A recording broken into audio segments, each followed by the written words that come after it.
혈관성 치매는 알츠하이머병 다음으로 두 번째로 흔한 치매의 종류다. 치매 환자의 10에서 20%가 혈관성 치매라고 추정된다. 모든 치매가 그렇듯 인식 능력이 감소한다. 기억력, 이성, 행동과 같은 특정한 뇌 기능이 사라지거나 악화하는 것을 말한다. 혈관성 치매는 뇌혈관 질환으로 인한 뇌 손상 때문에 생긴다. 뇌에 충분한 혈액이 공급되지 않아 손상되는 것이다. 이번 글에서는 혈관성 치매가 왜 발생하는지 그 증상과 치료에 관하여 알아볼 것이다. 혈관성 치매란 혈관성 치매 진단을 위해서는 몇 가지 기본적인 조건을 충족해야 한다.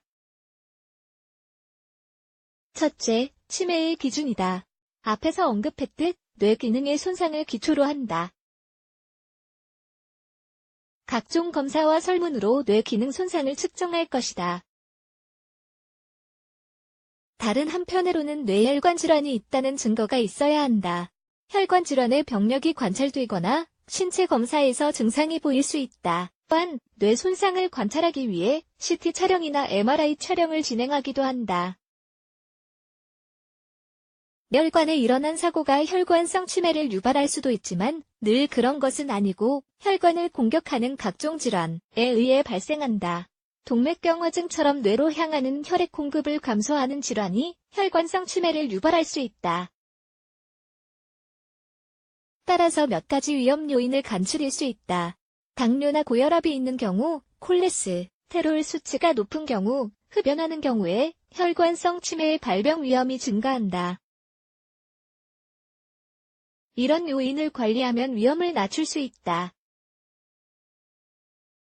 혈관성 치매의 증상 혈관성 치매의 증상은 뇌에 혈액이 공급되지 않는 부위에 따라 달라진다.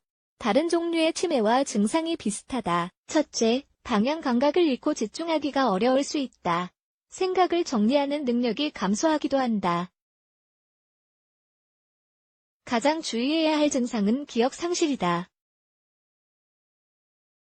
다음은 혈관성 치매의 증상 몇 가지를 추린 것이다. 불안정한 걸음걸이, 소변 조절 불가능, 쉽게 하던 일을 수행하기 어려움, 언어장애 성격이나 기분 변화, 사회적 능력 상실, 우울증, 수면장애, 환상이나 정신 착란을 경험할 수 있음. 원인이 뇌혈관에 발생한 사고에 있을 때 증상이 더 뚜렷하고 반복적으로 나타날 수 있다. 다른 경우 분명한 간격을 두고 증상이 심해질 수 있는데 이것이 알츠하이머병과 다른 점이다. 알츠하이머병의 증상은 점진적으로 나타난다. 그러나 증상이 눈에 띄지 않고 점진적으로 발달하기도 한다. 병이 진행될수록 증상이 더 확연하고 심각하게 나타난다. 혈관성 치매를 앓는 사람은 자기 자신을 돌볼 수 없게 된다. 혈관성 치매는 어떻게 예방할까? 혈관 건강을 지키는 것이 가장 중요하다. 앞에 언급했던 것처럼 혈압을 적절한 수치로 유지하는 것이 첫걸음이다. 또한 당뇨를 예방하고 관리해야 한다. 이를 위해서는 운동과 바람직한 식습관을 유지해야 할 것이다. 한편 금연 역시 필수다. 담배는 혈관에 무척 해롭기 때문이다. 마찬가지로 콜레스테롤 수치를 적절하게 유지해야 뇌혈관에 문제가 생길 위험이 줄어들 수 있다. 그래서 식습관이 이토록 중요한 것이다. 혈관성 치매가 일단 시작되면 치료법이 없기 때문에 예방에 주의를 기울이는 게 무척 중요하다. 치료는 보통 위험 요인을 관리하는 것을 중점으로 한다. 혈관성 치매 진단은 어떻게 이루어지는가? 증상이 혈관성 질환에 의한 것일 가능성이 있을 때 혈관성 치매로 진단한다.